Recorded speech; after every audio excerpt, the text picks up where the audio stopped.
안녕하세요. 저는 나이 48살이며 남편은 49살입니다. 어여쁜 딸 둘과 함께 행복한 하루하루를 보내고 있어요. 남편과 저는 15년 전에 처음 만나게 되었는데 그때 저는 남들과 다른 길을 걷고 있었습니다. 제가 이를 선택한 이유는 20대 후반 엄마 아빠가 사고로 세상을 떠나게 되면서 해외에서 일을 하고 있던 저에게 연락이 오게 되었고 그때 정말 많은 눈물을 흘리면서 보내드렸어요. 홀로 남게 된 저는 한동안 아무것도 할 수 없었죠. 부모님과 집에서 그동안 함께했던 소중한 추억들과 가족 사진을 보니 너무나 가슴이 아프고 눈물이 앞을 가렸습니다. 그리고 부모님의 물건을 하나하나 정리하고 있는데 자물쇠로 잠겨있던 서랍장이 있어서 그 안에 들어있는 게 뭐길래 자물쇠까지 잠가뒀는지 궁금해지기 시작했고 한참을 찾아보다가 엄마 보석함 속에서 작은 열쇠 하나를 발견해 맞춰보니 딸깍하는 소리와 함께 자물쇠가 열렸습니다. 조심스럽게 안에 있는 물건을 살펴보니 그 안에 있던 내용물들은 제가 그동안 본 적 없었던 사진들이었고 엄마 아빠가 젊었을 때의 모습이었습니다. 그런데 이상한 점이 발견되었죠. 부모님의 모습은 전부 장례식장이었고 아빠 엄마가 열심히 일을 하고 있는 모습들이 담겨 있었습니다. 한참을 살펴보니 부모님께서는 제가 이 세상에 태어나기 전에 장의사 직업을 하면서 연인 사이가 되었다는 걸 알 수 있었습니다. 저는 아빠가 처음부터 택시기사를 계속하신 줄 알았거든요. 그동안 과거에 무슨 일을 했었는지에 대한 말은 한 번도 꺼낸 적이 없었으니까요. 엄마도 마찬가지였죠. 그리고 제가 태어난 시점부터 엄마는 저와 함께였거든요. 말을 하지 않는 이유를 그때는 잘 몰랐지만 나중에 부모님께서 왜 저에게 말을 안 했는지 알게 되었죠.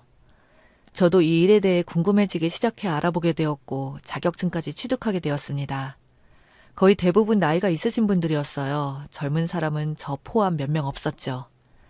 장의사를 취업하고 처음으로 일을 하면서 만나게 된 사람이 지금 결혼까지 하게 된 남편이었습니다. 그때 남편은 지인분의 장례식에 참석했던 것 같았어요.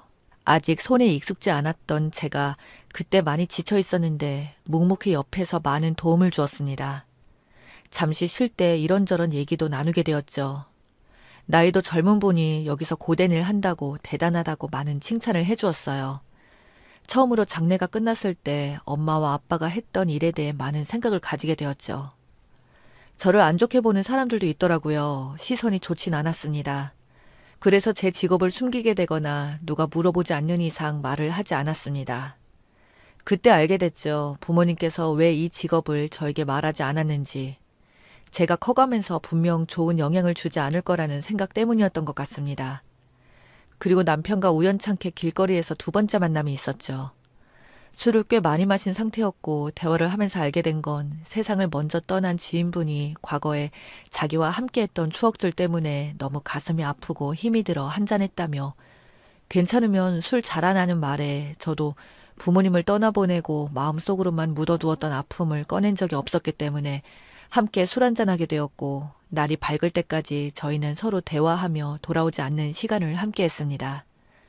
그 후 서로 전화번호를 주고받게 되었고 저희는 장례식장에서 만나게 된 인연이 연인 사이로까지 발전하게 되었습니다.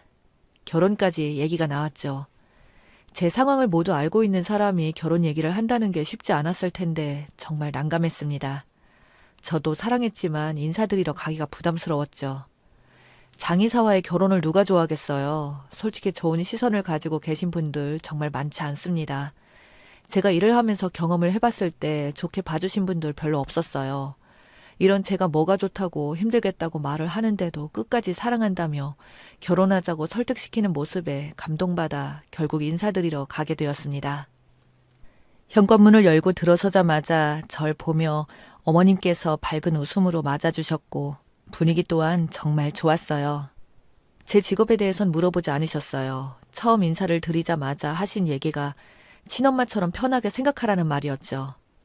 그때 남편에게 제 얘기 아느냐고 슬쩍 물어봤는데 모두 알고 있다며 급할 거 없으니 일단 밥부터 먹자고 긴장하고 있던 저에게 진정시켜주려고 노력해 주었습니다. 어머님께서 차려주신 맛있는 음식들을 먹으면서 이런저런 얘기가 오고 갔지만 직업에 대해서는 일절 꺼내지 않으셨어요. 그렇게 식사가 끝이 나고 함께 거실에 나와 과일을 먹으며 본격적인 얘기가 시작되었죠.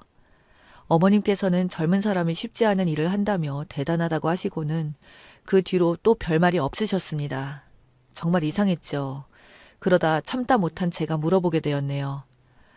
어머님, 제가 이런 말 하는 거 마음에 들지 않으실 텐데 친절하게 대해주셔서 정말 감사합니다. 음식도 정말 맛있었어요. 음식 맛이 좋았다니 나도 기분이 좋네. 그리고 그런 거 너무 의식하지 마. 직업은 직업일 뿐이야. 나쁜 일 하는 것도 아니고 남들이 하지 못하는 일을 하는 건데 얼마나 대단한 일이야. 색안경을 끼고 보는 사람들이 나쁜 거지. 그런 말하는 사람들한테 한번 해보라고 말해봐. 몇 시간도 못하고 다들 뛰쳐나갈걸. 나는 사람 됨됨이를 중요하게 생각하는 거지. 생각하는 결혼 날짜는 있고? 이왕 하는 거 빨리 했으면 좋겠네. 어머님의 말에 저는 솔직히 좀 당황했어요. 예상하지 못했던 말들이 나왔거든요. 빠른 시일 내에 결혼했으면 좋겠다고 재촉하시는 것도 놀라웠습니다.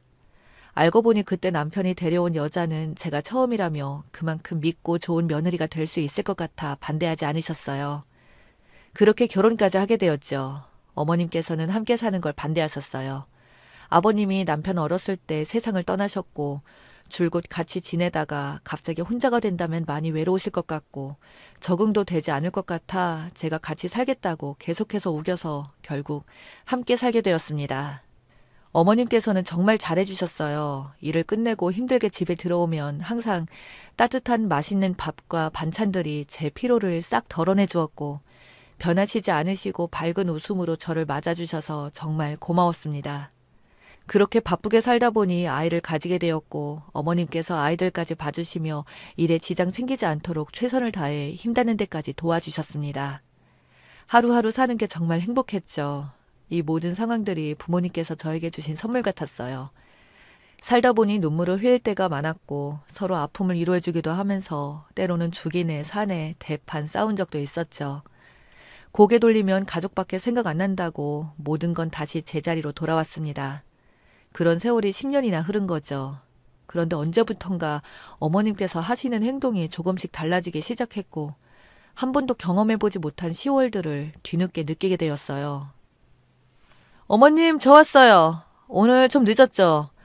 우리 유진이와 윤이랑 함께 놀아주느라 힘드셨죠? 제가 밀린 집안일 빨리 할게요. 이제 좀 쉬세요. 예, 내 얼굴 좀 봐라. 이거 소금인데 얼굴에 좀 뿌려야겠다. 그리고 앞에 대야에 물 더 넣고 손 깨끗이 씻고 옆에 있는 장갑 끼고 들어와라. 요즘 너 때문에 좋지 않은 일들이 계속 생기는 것 같아 내가 기분이 별로 좋지 않구나. 어머니, 갑자기 제 얼굴에 소금을 뿌리면 어떻게 해요? 그리고 갑자기 이게 뭐예요? 제가 더럽다고 생각하는 거예요? 내가 그동안 말을 안 해서 그렇지. 솔직히 너 집에 들어오면 내가 얼마나 찝찝했는데. 그 손 가지고 음식하고 물건 만지고 하루에도 수십 번 수백 번 집에서 지금 참고 있다. 우리 아들이 좋다고 하도 매달려서 직업에 대해서 아무 말 하지 말라고 해서 입 닫고 살았지만 이제 더 이상 묻지 않겠어. 앞으로 매일 같이 들어오기 전에 손 씻고 장갑 끼고 들어오도록 해라. 갑작스러운 어머님의 행동에 정말 많이 당황했어요. 제 얼굴에 소금을 뿌리실 때 정말 충격이었죠. 무언가 문제가 있는 것 같아 침착하게 다시 물어봤어요. 그동안 제가 겪었던 어머님의 행동이 아니었고 저를 대해주신 모습들 절대 거짓이 아닌 진실이었다는 거 저는 알고 있었으니까요. 하지만 어머님께서는 아무 말도 하지 않으시고 방으로 들어가셨습니다. 남편이 퇴근하고 들어오자마자 이런 상황에 대해서 얘기하고 싶었지만 좀 더 신중할 필요가 있을 것 같아 잠시 시간을 두기로 했어요. 저를 보며 장갑을 왜 끼고 있냐고 물어본 남편에게 손을 많이 쓰다 보니까 보호하려고 끼고 있다고 대충 둘러댔죠. 그렇게 며칠 동안 계속해서 어머님의 무리한 요구를 들어줬어요. 항상 저녁에 어머님 어깨도 주물러 드렸는데 자기 몸 건들지 말라며 몸에 손을 대는 것조차 정말 싫어했죠. 그때 제가 이 직업을 가진 것에 대한 후회를 처음 하게 되었습니다. 그래서 화장실에서 락스와 세제를 붓고 수세미로 제 손을 수십 번 닦아본 적도 있었어요. 문제가 점점 심각해지자 결국 남편에게 이 문제에 대해 털어놓게 되었습니다. 당연히 남편은 화가 머리끝까지 치밀어 올랐죠. 집안은 온 동네가 떠나갈 정도로 난리가 났고 어머님께서 극도의 스트레스가 머리끝까지 올라왔는지 순간적으로 쓰러지면서 저희는 너무 놀라 급하게 응급실로 향했고 병원에서 진료를 받게 된 어머님께서 정밀 검사를 해봐야 한다는 말을 듣게 된 순간 뭐가 잘못되고 있다는 걸 알게 되었습니다. 그리고 정밀 검사 결과 어머님께서 담도암 4기로 폐까지 전이가 되었다는 말을 듣게 되었어요. 너무나 충격을 받았죠. 한참을 깨어나지 못했던 어머님께서 눈을 뜨게 되었고 어떻게 말을 이어나가야 할지 몰라 걱정을 하던 찰나 이 모든 상황을 어머님께서는 다 알고 계셨습니다. 예전에 건강검진을 받고 나서 알게 되었으며 나이도 있는 만큼 수술은 불가하다는 판정을 받았고 차마 말을 하지 못했다고 어머님께서 그제야 속마음을 털어놓으셨습니다. 눈물을 흘리면서 하신 말이 저와 함께한 3개월 너무나 좋았는데 너무 좋은 기억만 가져가면 나중에 어머님이 세상 떠났을 때 아픔만 남기고 갈 것 같아서 정 떼려고 했던 행동들이라며 미안하다고 제 손을 어루만져 주셨습니다. 그동안 얼마나 마음고생했냐고 가슴에 상처를 남긴 미련한 행동을 한 것 같아서 자기가 잘못 생각했다며 과거의 행동에 대해 진심으로 사과하셨어요. 남편은 아무 말 없이 어머님을 바라보며 눈물만 흘리고 있었습니다. 병원에서 항암치료 맞는 것도 이미 없는 상황이라 집에서 요양을 해야 하는 상황이었고 저는 곧 맞이하게 될 어머님의 임종을 준비하게 되었어요. 제가 해드릴 수 있는 최대한으로 모든 걸 다 해드리고 싶었어요. 가시는 길 편하게 보내드려야 제 마음도 편해질 것 같았거든요. 시기가 임박해질 시점에 남편이 어머님 곁에 앉아 제가 작성한 문서를 보여드렸고 그 문서에는 장례식에도 고가에 속하는 것들로 절차가 진행된다고 기록되어 있었습니다. 힘겹게 앉아 계신 상태에서 한 글자 한 글자 읽어 내려가시더니 땅을 치며 대성통곡을 하셨습니다. 과거에 저에게 모질게 했던 행동들이 계속해서 떠올라 착한 며느리에게 상처를 준 것 같아서 너무 마음이 아프다고 하염없이 눈물을 흘리셨어요. 저와 남편의 손을 잡아주면서 행복하게 오래오래 살라고 마지막 말을 하시고는 며칠 동안 눈만 감고 계신 상태로 지내시다가 결국 세상을 떠나셨어요. 그렇게 장례식장에서 최선을 다해 어머님을 모셨고 깨끗이 닦아드리고 수의로 갈아입혀드렸습니다. 어머님과 함께했던 추억을 떠올리며 정성껏 모셨고 동시에 저희 부모님도 떠오르게 되었어요. 그때만큼은 제가 이 직업을 선택한 것에 대한 후회는 전혀 없었고 자랑스럽게 느껴졌어요. 어머님의 발인까지 모두 끝내고 그제서야 참고 참았던 눈물이 터져나오기 시작했습니다. 그동안 긴장했는지 온몸이 떨려오면서 더 이상 일어날 수가 없었네요. 행복했던 추억만 남겨둔 채 먼저 보내드려야 했던 상황들이 참으로 안타까웠습니다. 좀 더 오래 사셨으면 좋았을 텐데 못해드렸던 기억들만 떠오르고 가끔 말 한마디 따뜻하게 못해드린 제 자신이 원망스럽기까지 했어요. 남편은 고생했다며 저를 위로해 주었고 저는 어머님의 장례식을 끝으로 장의사를 그만두게 되었습니다. 정신적으로 너무 힘이 들어 더 이상 할 수가 없었네요. 그리고 지금은 집안일을 하며 딸들과 함께 시간을 보내주고 있습니다. 앞으로 행복한 일들만 가득했으면 좋겠어요. 사람은 언제 떠날지 모르잖아요. 자신에게 주어진 시간, 돈만 벌다가 떠나고 싶지 않아요. 기억에 남을 만한 좋은 추억 많이 만들고 후회 없이 살다가 떠나고 싶어요. 제 사연을 읽어주신 여러분들께 언제나 하루하루를 소중하게 생각하시고 후회 없이 살아가시길 바랍니다. 고개를 돌리는 순간 그 시간은 돌아오지 않잖아요. 눈을 감기 전 웃으면서 떠날 수 있게 가족분들과 좋은 추억 많이 만드시길 바랍니다. 그리고 장례 지도사를 하시는 모든 분들 남들 대신에 정말 고생 많이 하십니다. 따뜻한 말 한마디에 더욱더 많은 신경을 써주고 잘해드리니 좋은 마음으로 대해주시길 간절하게 부탁드립니다. 감사합니다.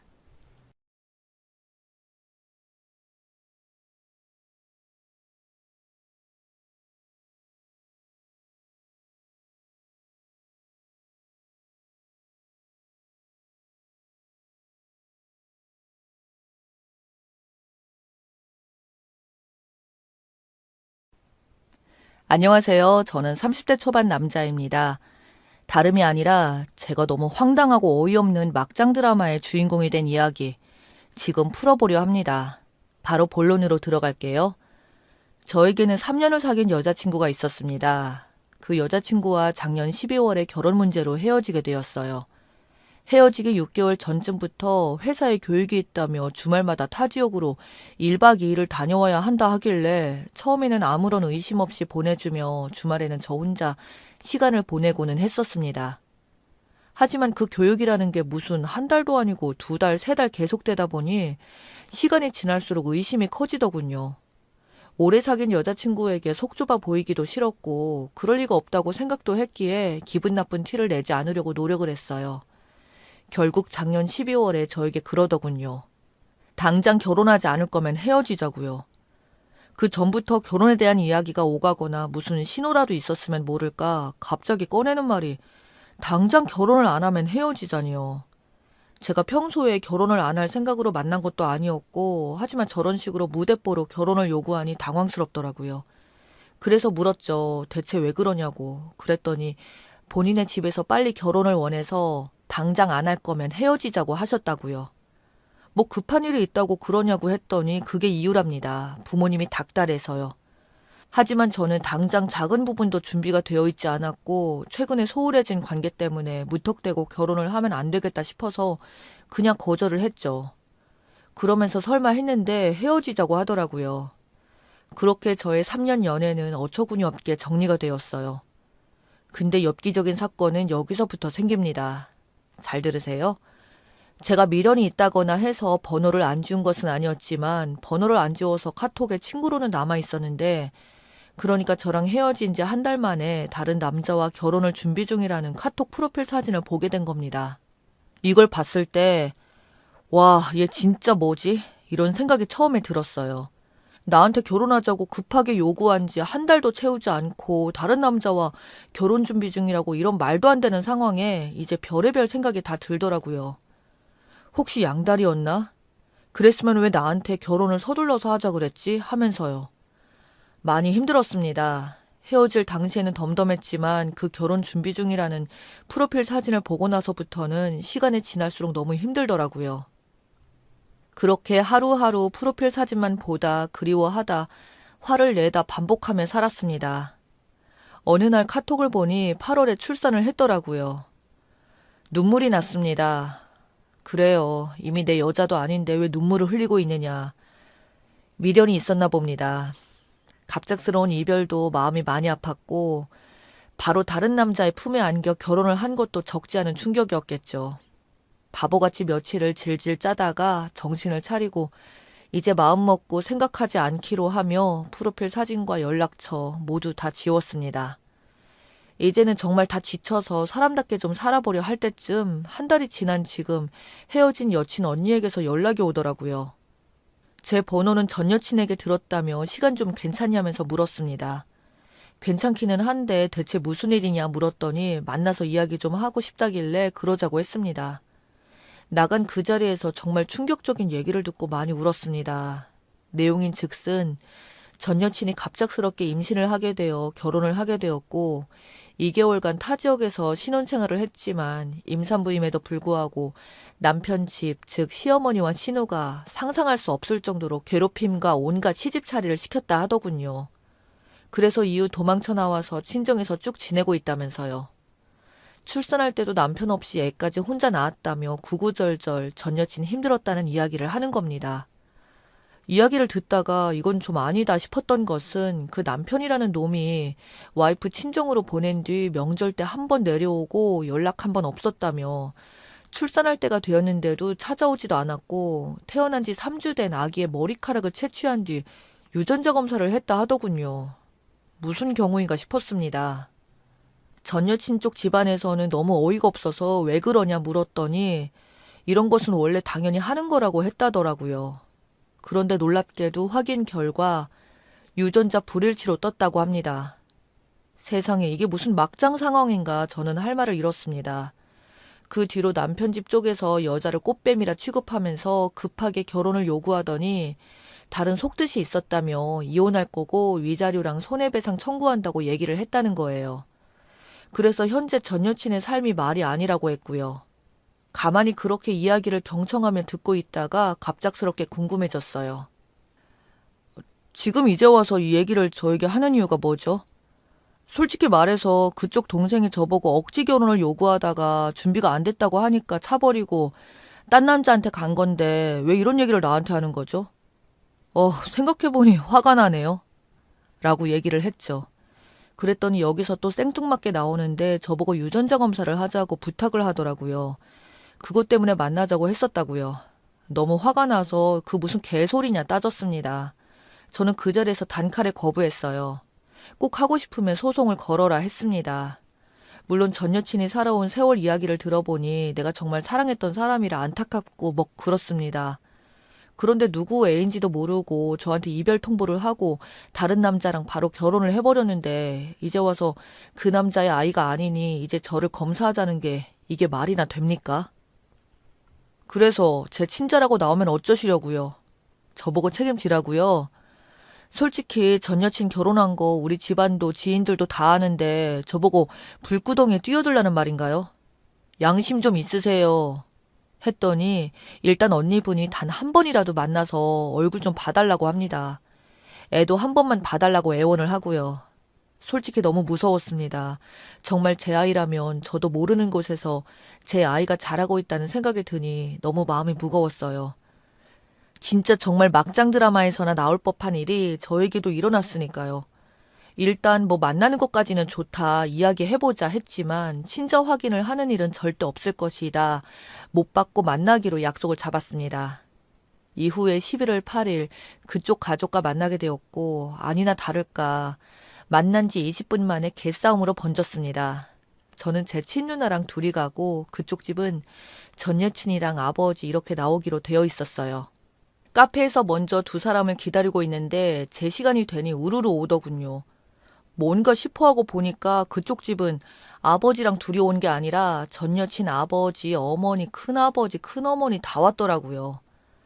아, 조용히 얘기하고 싶었는데 이게 무슨 멍멍이 같은 상황이야. 속으로 욕을 내뱉었습니다. 그래도 일단 대화를 하러 온 거니까 티를 안 내고 있었는데 전 여친의 아버지가 들어오자마자 제 얼굴을 보며 한 첫마디가 얼굴이 좋아 보이네. 우리 집안은 풍비박산나서 속이 타들어가는데. 이러더군요. 순간 욱하는 마음이 생겼지만 본론을 얘기해야 할 것 같아서 일단 참았습니다. 근데 그 후에도 언성을 높이며 이야기하는데 저에 대한 미안함이라고는 일도 가지고 있지 않고 공격적으로 비난만 하시는데 저도 그때부터는 예의 차리지 않기로 하고 막 나갔어요. 아무튼 그쪽 아버지는 상황이 이렇게 되었으니 머리카락 뽑아서 친자 확인을 하자며 얘기를 했고 저는 내가 왜 확인을 해야 하냐, 이제 와서 뭘 어쩌라는 거냐. 솔직히 까놓고 말해서 저 여자가 나 만나면서 다른 남자랑도 관계를 가지고 했으니 누구의 애인지도 몰라서 이 사단이 생긴 것 아니냐. 심지어 나를 차고 그 사람이랑 결혼까지 했었고 이제 와서 그 아이가 친자 불일치라고 나한테 확인을 하자고 하는 게 이게 말이 되냐고요. 그랬더니 이미 지나간 거 들춰서 뭐 하냐며 지나간 과정은 말하지 말라네요. 지금 지나가는 사람 불러서 친자 확인하자고 하는 건 그쪽이잖아요. 했더니 말이 안 통하는 사람인 건 확실히 알겠더라고요. 전 여친도 어찌나 당당하던지 뭘 잘했다고 얼굴을 똑바로 치켜들며 저희 누나한테 따박따박 대들고 그쪽 온 가족이 저희 남매를 잡아먹을 듯이 숫자도 많아가지고 말로 밀어붙이니 정신을 못 차리겠더라고요. 그래서 제가 다 조용히 하라고 소리를 지른 뒤 요점만 얘기했습니다. 친자 확인 거부할 것이고 하고 싶으면 소송을 걸라고 했습니다. 그러니 그쪽 아버지는 만약 지금 머리카락 뽑고 친자 확인 후에 일치하면 아무런 문제 삼지 않겠다고 그냥 전 여친과 결혼해서 살으라고 하고요. 하지만 만약에 지금 친자 확인을 하지 않으면 소송 걸고 소송 비용, 변호사 비용에다가 양육비까지 청구한다고 하더라고요. 지금 글을 쓰면서도 그 당당함이 생각나서 웃음이 나네요. 만나기 전까지 전 여친이 저렇게 살고 있다는 걸 안쓰럽기도 가엾기도 해서 다음 주에 만나면 밥 한 끼 먹자 이야기하려고 했습니다. 아기용품도 필요한 게 있을 거니까 밥 먹고 사주려고 했고요. 근데 이런 막장 상황이 연출될 거라고는 진짜 생각지도 못했죠. 제가 그런 생각을 가졌던 게 무색할 만큼 저 막장 아버지의 당당함에 말을 잃어 대꾸도 못했습니다. 근데 솔직히 법도 모르기도 했고 변호사 고용하고 뭐 하고 그런 거 겁부터 나더군요. 하지만 당시에는 그것보다 화가 더 났기에 뭐라고 말했는지도 모르게 저도 큰 소리를 좀 쳤습니다. 그래서 내 아이가 아니면 대체 어떻게 하실 거냐 말해봐라. 사람 이렇게 불러내서 그리고 우리 누나까지 휘말려서 당신들 모진 말에 마음 상하고 정신적인 피해 보상을 할 수 있냐 따졌더니 그럼 당연하지. 뭐 얼마 줘야 하냐? 돈 몇 천만 원 줘? 하며 여친 아버지가 여유롭게 거들먹거리시더라고요. 그러면서 하는 말이 그 외에 맞으면 얘랑 결혼을 하던 양육비를 내놓으라고 합니다. 세상 멍멍이 같은 경우가 처음이라 뭐 다른 생각을 할 것도 없었지만 일단 무섭기도 했고 그때부터는 막장이었으니 어디 한번 보자고 했습니다. 솔직히 저는 전 여친을 사랑하긴 했었고 내 아이라고 한다면 저는 일말의 책임감을 가지고 어느 정도 보내면 되어야겠다 생각을 했었으니까요. 좋습니다. 친자 확인하죠 뭐 했어요.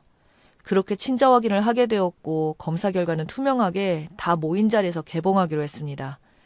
그래서 다 모여서 전 여친인 아버지가 먼저 확인을 하는데 결과를 보던 아버지는 말없이 보고 계셨으며 한 5초간의 정적이 흘렀는데 순간 심각해질 정도로 표정이 일그러지면서 전 여친이 넘어질 정도로 세게 치시는 겁니다. 그와 동시에 놀란 가족들과 저는 어리둥절하고 있다가 이거 큰일 나겠다 싶어서 일단 달려들어서 말렸어요. 그러다가 그 옆에 내동댕이 쳐진 결과지가 눈에 들어왔는데 맙소사, 친자 확인 결과 불일치. 솔직히 됐다고 생각하고 체념하고 있었는데 이 멍멍이 같은 상황은 어이없게 만들더군요. 대체 몇 놈이랑 놀았으면 나까지 아이 아빠가 아닌 건지. 그날 그렇게 전 여친은 먼지나게 땅바닥에서 뒹구르고 저는 참 웃기도 애매한 상황이라 속으로만 웃다가 집으로 돌아왔습니다. 진짜 내 인생 최고의 반전이라고 해도 될 만큼 충격적인 장면을 눈앞에서 봐왔으니까요. 근데 갑자기 돈 1,000만 원이 생각나는 겁니다. 근데 달라고 하진 않았어요. 종이로 기록을 남기거나 아무것도 한 것은 없으니까요. 불난 집에 부채질을 해서 좋을 게 뭐가 있나요? 불똥이나 튀지. 그냥 돈 달라고 해도 줄 것 같지 않은지 지금 이 상황만 봐도 너무 최선을 다했습니다. 돈 1,000만 원 의기양양하게 굴었던 전 여친의 아버지 얼굴이 극심하게 일그러지며 울그락불그락 하는데 그거 안 본 사람은 모릅니다. 다 봤어야 하는데 말이죠. 저도 인생 한 번 망칠 뻔했는데 잘 빠져나왔습니다. 진짜 하마터면 막장 아침 드라마의 남주인공이 될 뻔했다니까요. 마지막으로 한마디만 할게요. 전 여친아 바람 피워줘서 고마워. 니네 집안 정말 막장 집안이었구나. 내 인생 망칠 뻔했는데 니 덕에 살았다.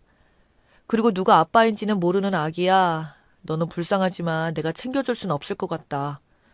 신우 주려고 했던 아기용품도 못 해줄 것 같아. 네 아빠 찾아오면 엄마가 찾을 수 있을지나 모르겠지만 말이야.